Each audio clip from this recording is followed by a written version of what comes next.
Welcome back दोस्तों। आज हम बहुत ही इम्पोर्टेंट टॉपिक को और चैप्टर को लेकर आए हैं। यह है पर्यावरण अध्ययन का शिक्षण शास्त्र। यह चैप्टर शिक्षक पात्रता परीक्षा जो प्राथमिक स्तर के होते हैं उनके लिए और दक्षता परीक्षा और दूसरे किसी भी टीचिंग एग्जाम के लिए काफी उपयोगी है, क्योंकि पर्यावरण एक ऐसा विषय है जो हर शिक्षक पात्रता परीक्षा में सभी टीचिंग एग्जाम में यहाँ से प्रश्न उठाए जाते हैं।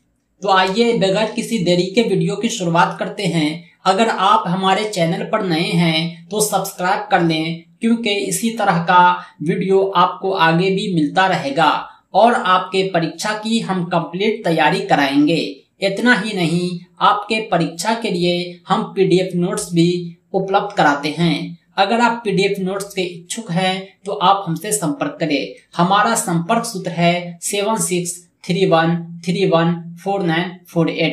आज हम पढ़ेंगे पर्यावरण की अवधारणा के बारे में। पर्यावरण अध्ययन के संदर्भ में हमारा और बच्चों का परिवेश, इनसे संबंधित हम जानकारी जानेंगे। पर्यावरण अध्ययन शिक्षण अधिगम की विधियां कौन कौन सी है और पर्यावरण अध्ययन की कक्षा में अध्यापक की क्या भूमिका है। साथ ही साथ हम आकलन और मूल्यांकन पर भी चर्चा करेंगे, जो काफी इम्पोर्टेंट होता है। दोस्तों, पर्यावरण के बारे में आपको मालूम होगा कि यह दो शब्दों से मिलकर बना है, परि और आवरण।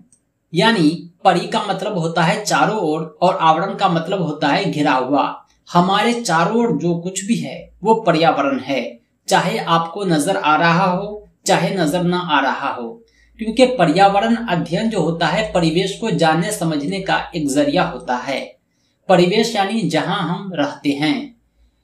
यहाँ तक कि एनसीएफ 2005 नेशनल करिकुलम फ्रेमवर्क, यानी ये सब एक योजना होती है बेहतर शिक्षा देने की। इन सब में भी पर्यावरण के एकीकृत स्वरूप पर जोर दिया गया है और यही वजह है कि कक्षा 3 से पर्यावरण अध्ययन को अनिवार्य कर दिया गया है। 3 से 5 तक जो है पर्यावरण अध्ययन की शिक्षा होती है। भले ही विज्ञान, सामाजिक विज्ञान प्राइमरी स्कूल के बच्चे को नहीं पढ़ाया जाता है, लेकिन इस पर्यावरण अध्ययन में सब कुछ सम्मिलित है। इस विषय में भाषा, गणित, कला, शिक्षा आदि सब कुछ समावेश है। पर्यावरण अध्ययन विषयगत सीमांकन से लगभग मुक्त विषय है। परिवेश यानी जहां हम रहते हैं उसमें परिवर्तन के फलस्वरूप पड़ने वाले प्रभाव तथा परिवेश को समझे जाने वाले तरीकों का अध्ययन इसकी मुख्य विषय वस्तु है। पर्यावरण अध्ययन निकटतम वैयक्तिक घेरे से लेकर विस्तृत ब्रह्मांड का अध्ययन है। यानी जिस घर में या जिस रूम में आप रहते हैं वहां से लेकर दूर देश दुनिया तक पूरे ब्रह्मांड जो है पर्यावरण में आते हैं। इसमें जितनी भी वस्तुएं हैं, चाहे वो जैव वस्तु हो, अजैव वस्तु हो, परिस्थितियां हो, घटना हो, कारक हो, बल क्रिया प्रतिक्रिया हो, सब कुछ सम्मिलित है। पर्यावरण अध्ययन की दृष्टि से यह सब काफी महत्वपूर्ण है। यही वजह है कि बार बार पर्यावरण अध्ययन पर जोर दिया जाता है। जो छोटे बच्चे होते हैं वह स्वभाव से ही खोजी एवं जिज्ञासु प्रवृत्ति के होते हैं। उसका लक्षण ही होता है कुछ नया तलाशना। वे हमेशा अपने आसपास की दुनिया से अंतःक्रिया करते हैं, उसे समझने का प्रयास करते हैं। अगर आप एक शिक्षक हैं तो आपका दायित्व बनता है कि बच्चों को उसके अनुभव के विस्तार में उसकी मदद करें।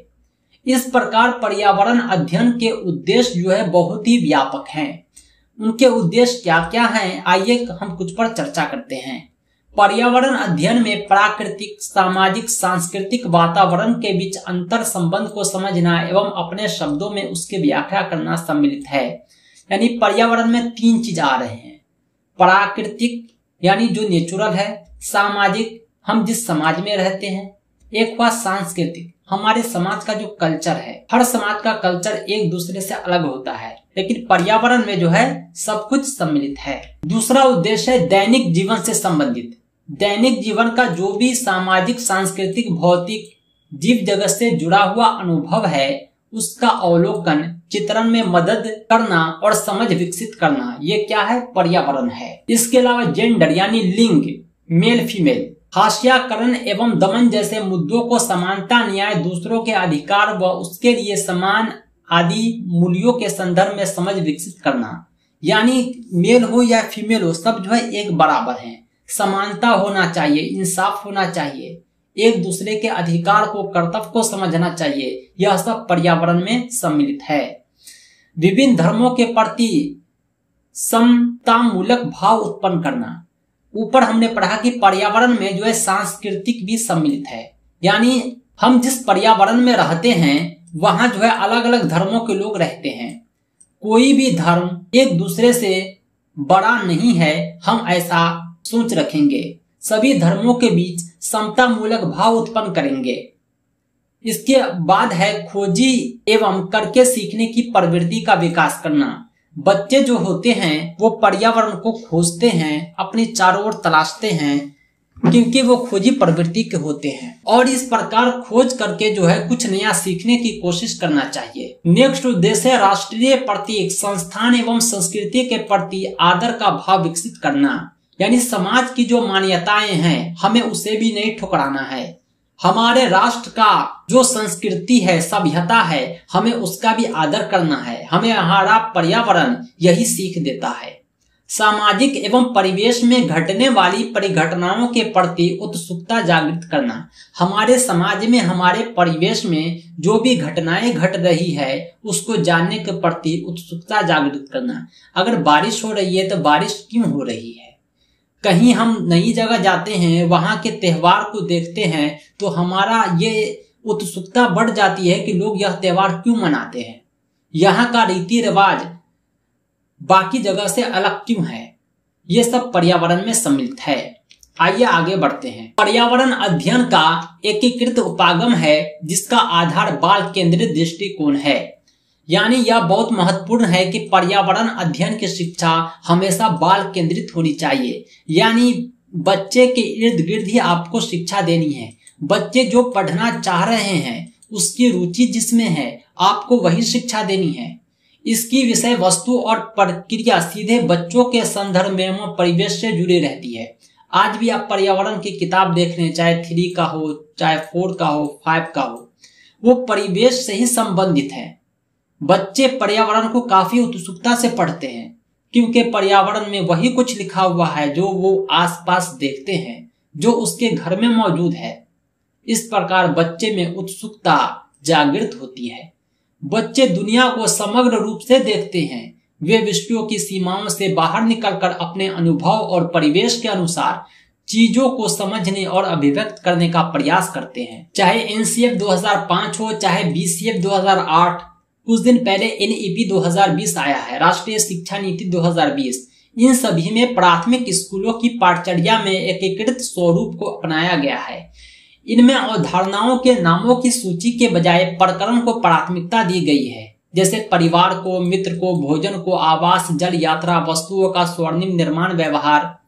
प्रकरण एक समग्र समझ को बढ़ावा देने की दिशा में उठाया गया कदम है। इसके अंतर्गत विषयों की पारंपरिक सीमाओं को नजरअंदाज कर साझे रूप से बच्चों के लिए प्राथमिकताओं को तय किया जाता है। इसके अंतर्गत जिन 6 थीमों को चुना गया है वे बाल केंद्रित एवं समग्र रूप से समझ को विकसित करने की दृष्टिकोण से महत्वपूर्ण है। इस अवधारणात्मक समझ के विकास के साथ साथ विभिन्न प्रकार के मूलभूत कौशलों एवं मूल्यों को समावेश किया गया है। प्रकरणों से जुड़े बच्चों के पूर्व ज्ञान यानी उसके जो पिछले ज्ञान है, पुरानी जानकारी है, ओवरऑल आप यह जानने की जो पर्यावरण अध्ययन का एकीकृत स्वरूप है, इसके अंतर्गत बच्चों के परिवेश यानी जहां वे रहते हैं को प्रकरण में बांटे जाने के उद्देश्य सीखने सिखाने की प्रक्रिया को सहज बनाना है। यानी जहां वो रहते हैं उसको सीखने सिखाने का जरिया बनाना ही पर्यावरण शिक्षण का उद्देश्य है, ताकि बच्चे अपने जीवन यापन के साथ साथ रोज नए सीख पाए। पाठ्य पुस्तकों में आप देखे होंगे कि कई प्रकरण आपस में जुड़े हुए हैं। उनके बीच जुड़ाव को समझना भी एकीकृत स्वरूप का उद्देश्य है। उदाहरण के लिए यदि हम आसपास के जीव जंतुओं के बारे में जानकारी एकत्रित करने की बात करें तो इसका एक हिस्सा आवास प्रकरण से जुड़ा हुआ है। वही उनके भोजन संबंधी आदतें व भोजन में काम आने वाले अंग आदि भोजन प्रकरण के अंतर्गत आते हैं। इस तरह यदि हम पालतू जानवरों की बात करें तो वह परिवार और मित्र प्रकरण का हिस्सा है। यानी हमने पढ़ा है पर्यावरण अध्ययन के बारे में, पर्यावरण अध्ययन होता क्या है, इसमें प्राकृतिक, सामाजिक, सांस्कृतिक सब कुछ सम्मिलित है। पर्यावरण अध्ययन वास्तविकता में हमारा परिवेश है जो सीखने सिखाने का एक बेहतर साधन है। आइए इसी चैप्टर से जो अभी हमने आपको पढ़ाया है कुछ क्वेश्चन सॉल्व करते हैं। परीक्षाओं में इस तरह के प्रश्न पूछे जाते हैं जो काफी इंपोर्टेंट है। दक्षता परीक्षा में भी और शिक्षक पात्रता परीक्षा में भी इस तरह के प्रश्न बार बार पूछे गए हैं। पहला सवाल है कि पर्यावरण के संदर्भ में कौन सा कथन सही है? क्या पर्यावरण अजैव तत्वों का समूह है? पर्यावरण जैव तत्वों का समूह है? उपर्युक्त दोनों, इनमें से कोई नहीं। सही जवाब हो जाएगा उपर्युक्त दोनों। पर्यावरण में जैव और अजैव दोनों आते हैं, यानी जानदार और बेजान दोनों है। मिट्टी हो, पानी हो, जानवर हो, पक्षी हो, सब पर्यावरण है, चाहे वो अजैव तत्व हो चाहे जैव तत्व हो। सही जवाब हो जाएगा ऑप्शन 3, उपर्युक्त दोनों। नेक्स्ट क्वेश्चन है क्वेश्चन नंबर 2, पर्यावरण में निम्नलिखित में से कौन सा तत्व शामिल है? भौतिक, जैविक, सांस्कृतिक, उपरोक्त सभी।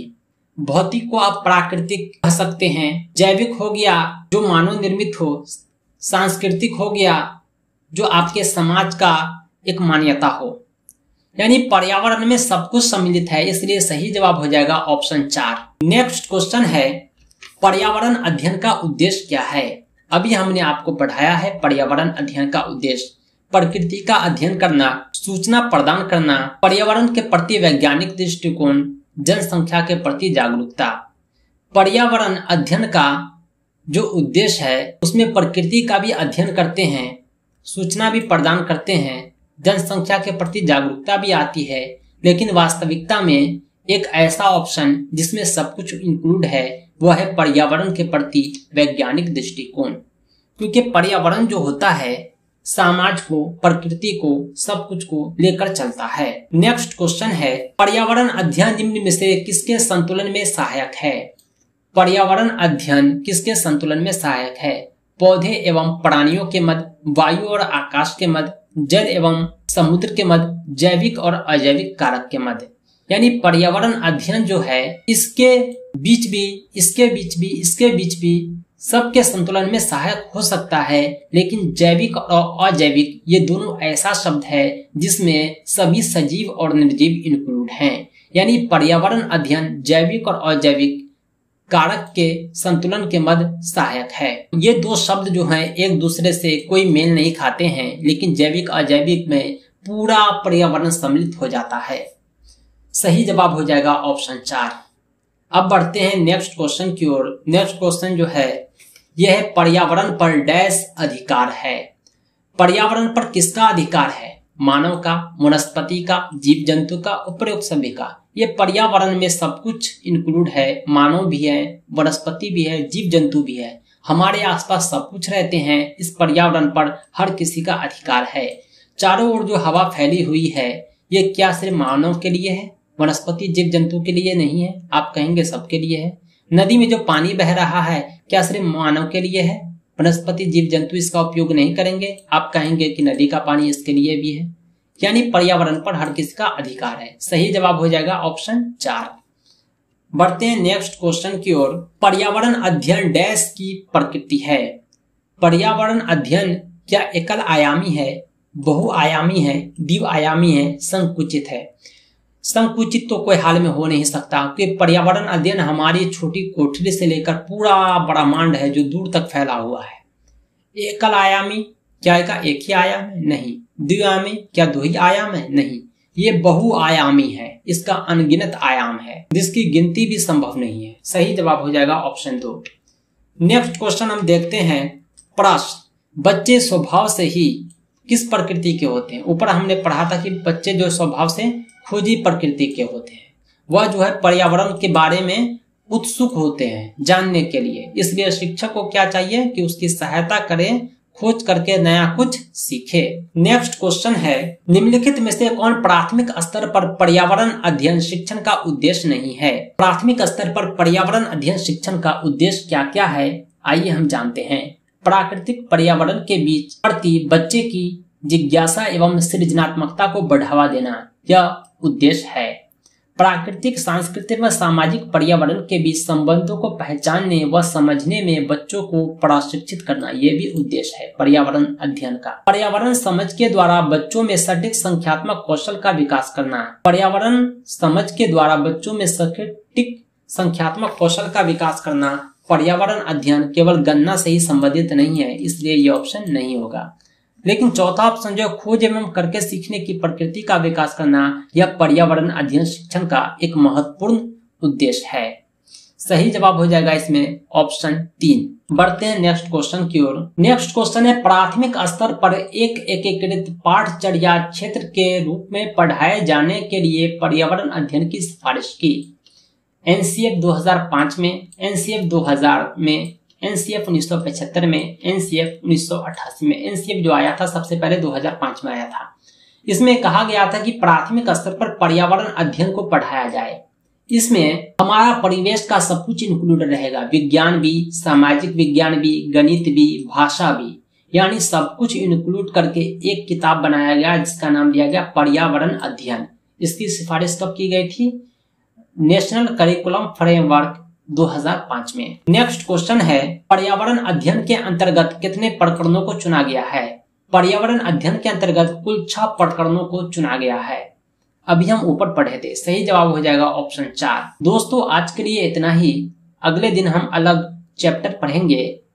आज हमने आपको पढ़ाया है पर्यावरण अध्ययन के शिक्षण शास्त्र की अवधारणा, और इससे संबंधित क्वेश्चन आंसर भी आपके लिए काफी उपयोगी है। दोस्तों इस क्वेश्चन आंसर का पीडीएफ भी हम आपको उपलब्ध करा देंगे अपने पीडीएफ नोट्स में। दक्षता परीक्षा, शिक्षक पात्रता परीक्षा और सभी टीचिंग एग्जाम की संपूर्ण तैयारी के लिए आप हमारी वेबसाइट www.teacherhammer.com को भी विजिट करें। हमारे यूट्यूब चैनल को भी सब्सक्राइब करें। पीडीएफ नोट्स के लिए आप हमसे संपर्क करें।